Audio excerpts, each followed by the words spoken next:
Bonjour et bienvenue dans ce nouveau tutoriel dans lequel nous allons apprendre à modéliser du texte pour le rendre compatible avec la physique en utilisant MassFX. D'ailleurs, je vais fermer MassFX pour le moment et montrer plus tard comment l'ouvrir.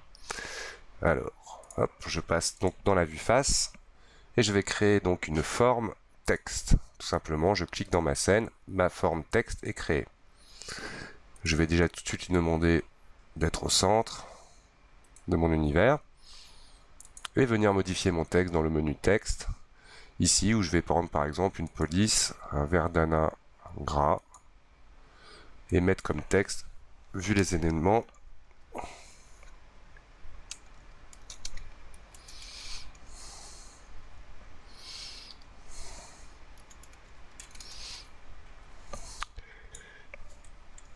voilà, je suis humain. Alors on va pouvoir découvrir dans le texte ici des fonctions qui vont nous permettre donc d'aligner correctement, de changer l'interligne de mon texte en fonction de mes besoins. Là je vais grimper mon texte au-dessus de la ligne du 0 de mon univers. On peut essayer d'être très précis. Voilà, en n'hésitant pas à zoomer. Que voilà. Alors une fois que mon texte est créé, je vais lui mettre en plein écran et commencer à modéliser. Donc pour cela, je vais partir d'une modélisation dans géométrie plan. Je m'assure bien d'enlever tout segment en longueur et en largeur. Et on va surtout s'attaquer au mot humain. Alors par exemple, on va commencer avec le H, où je vais pouvoir utiliser par exemple l'aide à l'accrochage sommet pour venir créer mon premier plan. Grâce à F3, je vais le mettre en volume et lui mettre une couleur de manière à ce qu'on voit mieux le maillage quand je modélise. Que voilà. Ce plan, je vais le convertir en polygone éditable. Et en sous-objet arrête, je vais venir créer à chaque fois les intersections dont j'aurai besoin. Alors là, il me le prend par le milieu. Alors, on va venir zoomer pour aller chercher vraiment l'endroit qui m'intéresse. Celui-ci. Shift, plus glisser, déplacer, pour créer mes nouvelles faces. Hop, je prends cette arête. Shift, plus déplacer. Alors ici, on va être un peu plus aléatoire. Quoi qu'on pourrait lui choisir un autre mode en plus. Perpendiculaire. Voilà. Je vais prendre celle-ci. Hop. Et donc comme ça, très rapidement, je construis les faces de mon mot. Ensuite, nous allons nous attaquer à la deuxième partie. Donc, je vais tout simplement venir prendre un polygone que je vais cloner.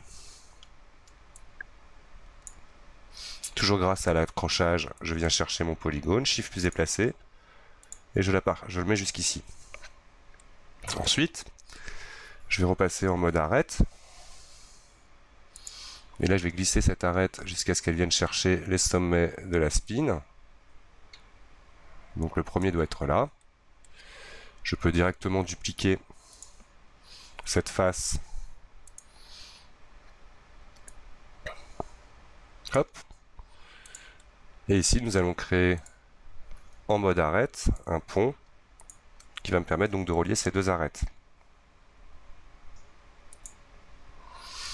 Alors effectivement, il n'est pas très simple de le sélectionner, mais on va voir que en sélectionnant l'arête qui est ici,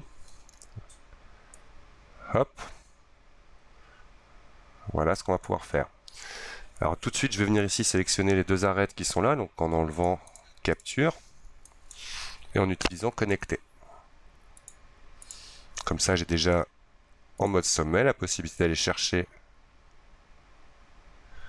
les sommets. Ah, mon aide à l'accrochage n'est plus activée. Voilà. Et voilà. Une fois de plus, on va le faire petit à petit comme ça, les découpe. Alors on va s'assurer à la rigueur déjà que ce sommet est bien au bon endroit. Je le sors, hop, et on le met vraiment là où il doit être dans son sommet. Grâce ensuite à connecter en mode arête, On va faire des deux côtés ici, connecter à nouveau. Sous-objet sommet.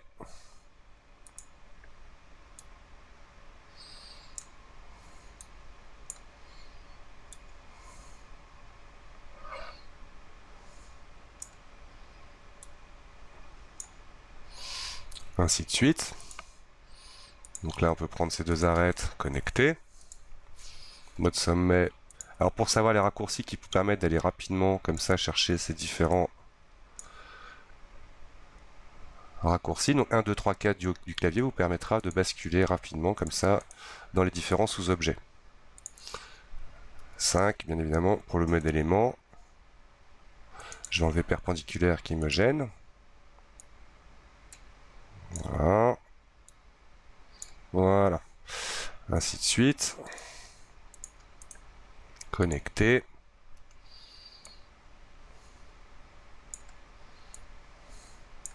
Ok. Il ne nous reste plus qu'à faire cette partie-là. On n'a pas besoin d'en faire trop, étant donné que le lissage fera le reste. Un sous-objet clavier. Sous-objet sommet, pardon, raccourci clavier. Voilà.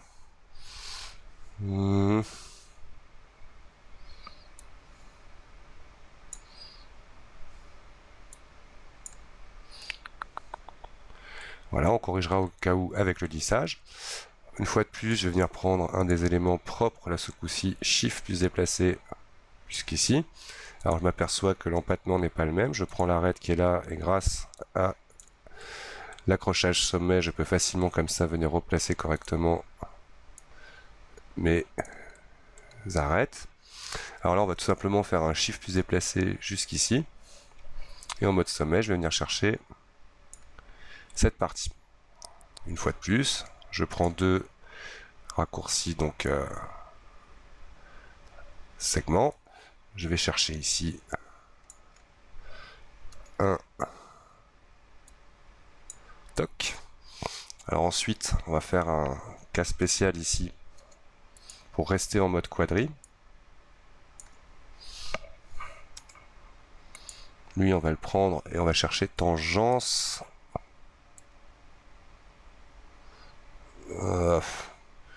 La tangence ne veut pas vraiment marcher.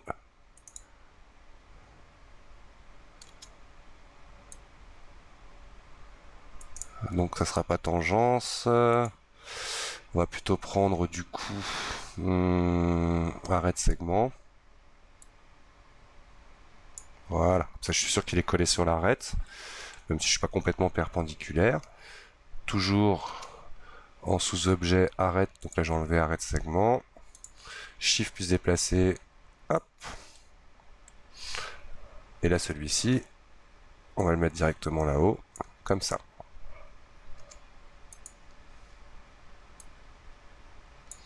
Voilà. Donc là on va remettre arrête segment.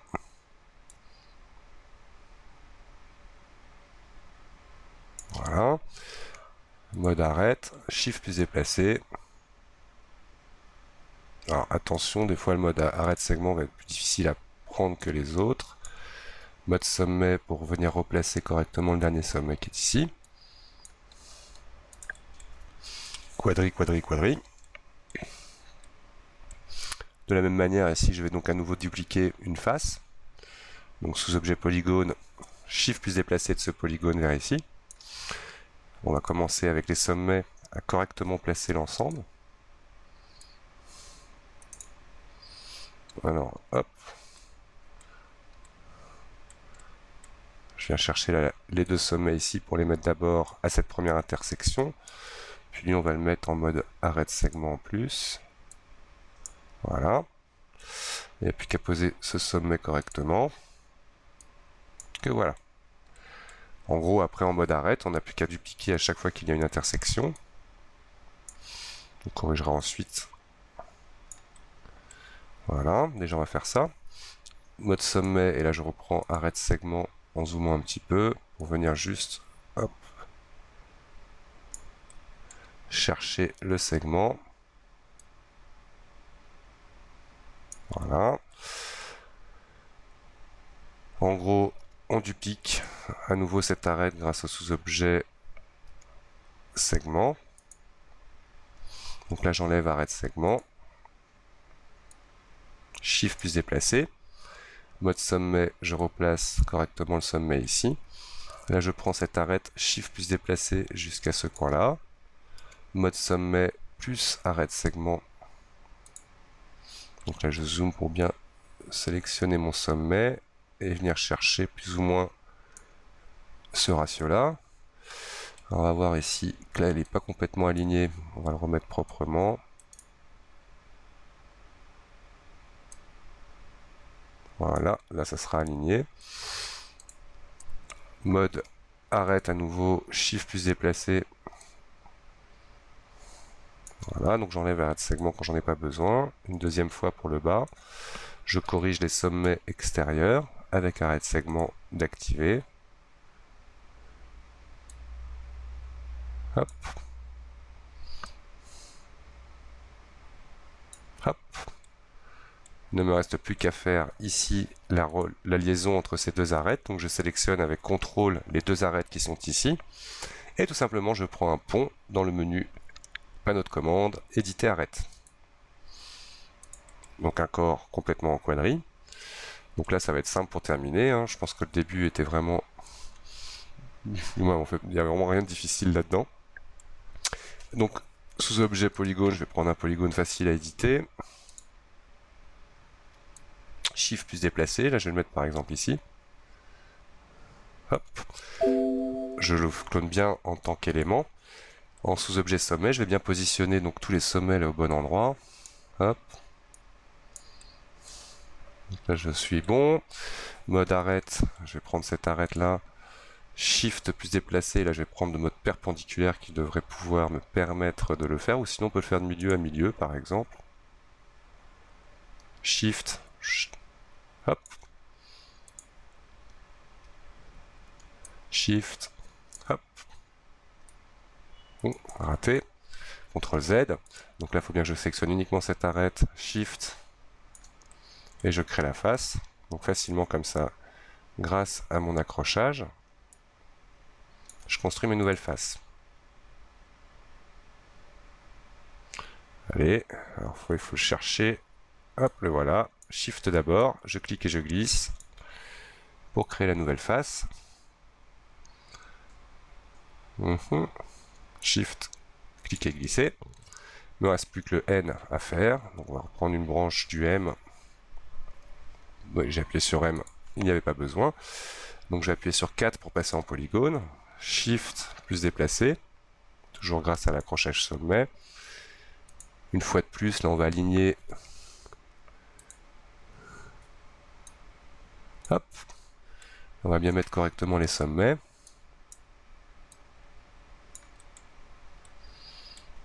Alors là, comme tout à l'heure pour le A, Shift plus déplacer, ok. Arrête, sommet, hop, on vient jusque là. Grâce, toujours arrête, Shift plus déplacer jusqu'ici. Je prends mon sommet qui est là. Et il ne reste plus qu'à terminer. Shift plus déplacer un coup là. Donc là, comme on l'a vu tout à l'heure, grâce à arrête segment, je vais pouvoir facilement comme ça, hop, remettre cette arête dans le droit chemin. Voilà, je passe à nouveau en mode arrête. Shift plus déplacer. Donc j'enlève arrête segment qui me gêne là. Et je vais chercher la fin du N. Alors effectivement, dans cet exercice, on va faire que le humain pour démarrer. On a vu à peu près les techniques qui nous ont permis de pouvoir faire les arrondis, de faire du pont, etc. Je vais utiliser aussi dans les fonctions du ruban la fonction en modélisation éditer boucle rapide qui va me permettre de venir rajouter partout où j'en ai plus ou moins a priori besoin pour rester à peu près en mode quadrille. Hop. Si je mettais par exemple l'accrochage milieu, ça me permettrait de chercher les quoi qu'on n'en a pas besoin. On va faire comme ça. Pour essayer d'avoir un ratio de polygones. Bon, là j'ai fait un peu n'importe quoi à cet endroit-là, mais bon, ça devrait être convaincant.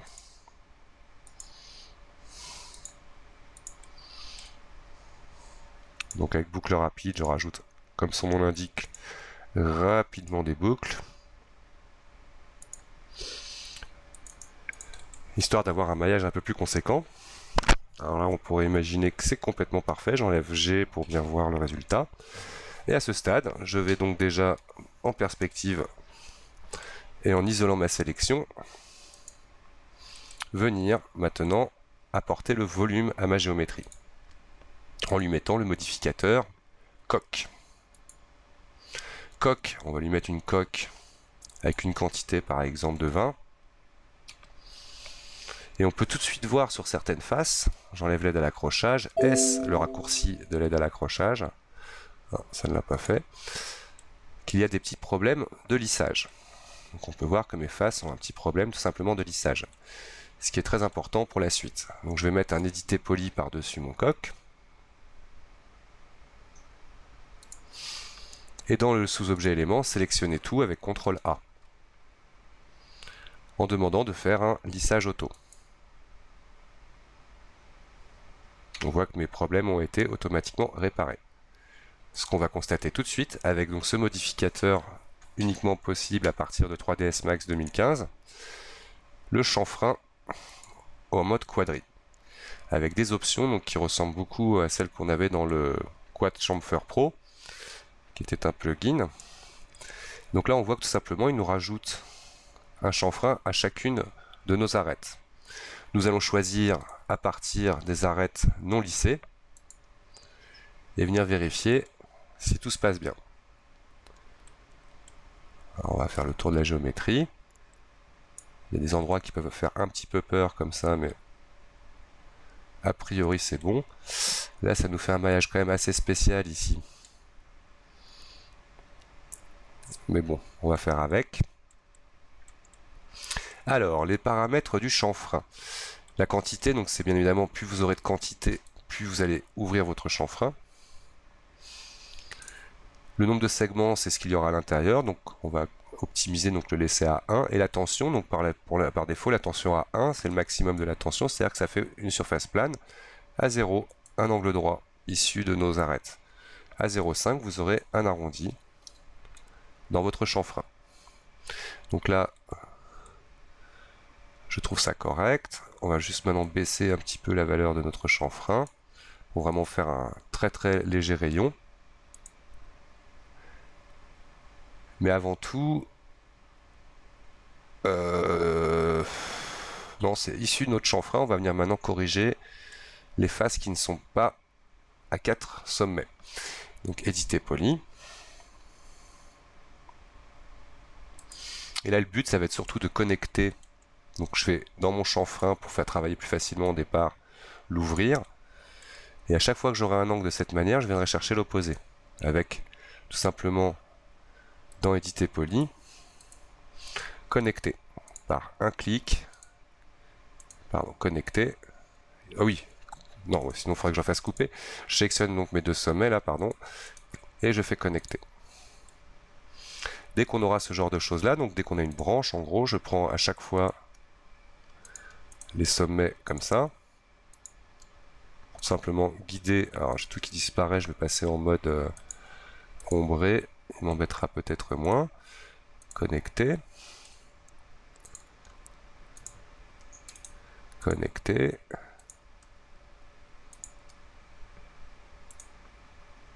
Voilà pour le A, donc il faut le faire bien évidemment des deux côtés.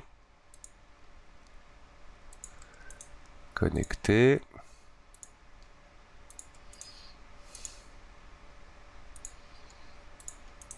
Pour respecter un maillage donc à 4 sommets, pour vraiment ne avoir aucun souci ensuite avec Vorofrag, le plugin qu'on va utiliser pour éclater notre géométrie.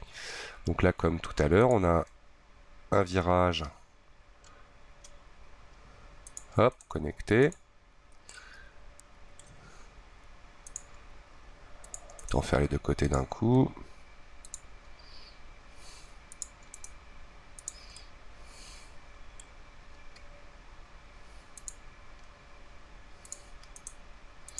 Voilà. A priori ici, on a la même chose là.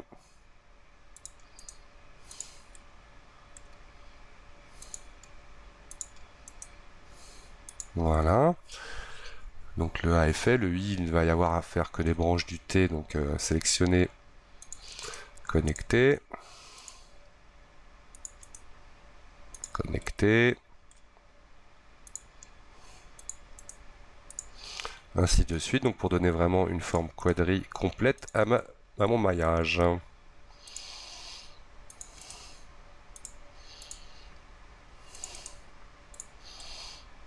Alors, je sais pas si c'est la capture ou autre chose, mais le fait que ça saute à chaque fois, là, c'est pas très agréable.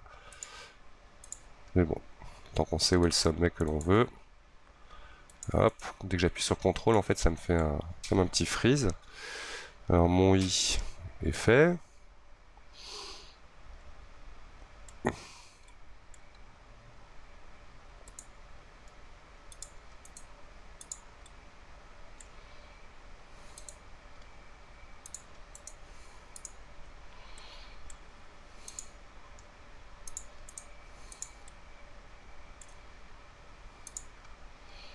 Presque terminé.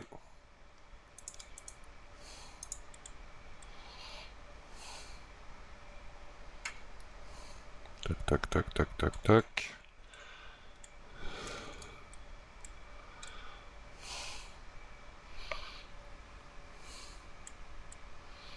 Voilà, donc il ne reste plus que le H à faire.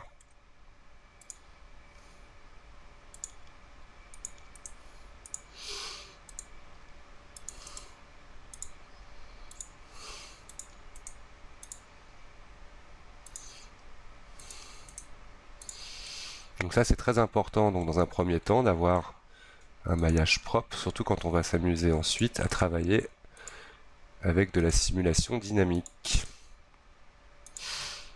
Voilà, voilà, voilà.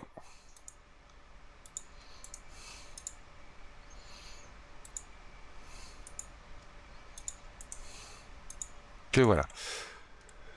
Alors je passe un petit peu partout pour vérifier que je n'ai bugué aucun endroit. Et à ce stade, donc quand j'ai terminé donc, mon édité poli, je peux revenir sur mon chanfrein pour en baisser le résultat.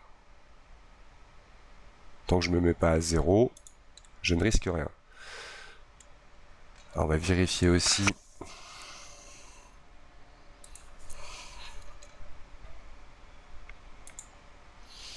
que le lissage est correct. Parce qu'on voit des espèces de faces un peu marquées. Là, on va vérifier qu'elles seront visibles aussi au rendu ou pas.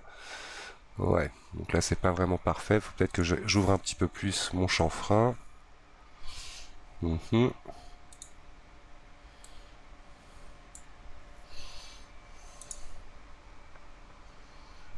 là, on a quelques petites erreurs, on dirait, ici.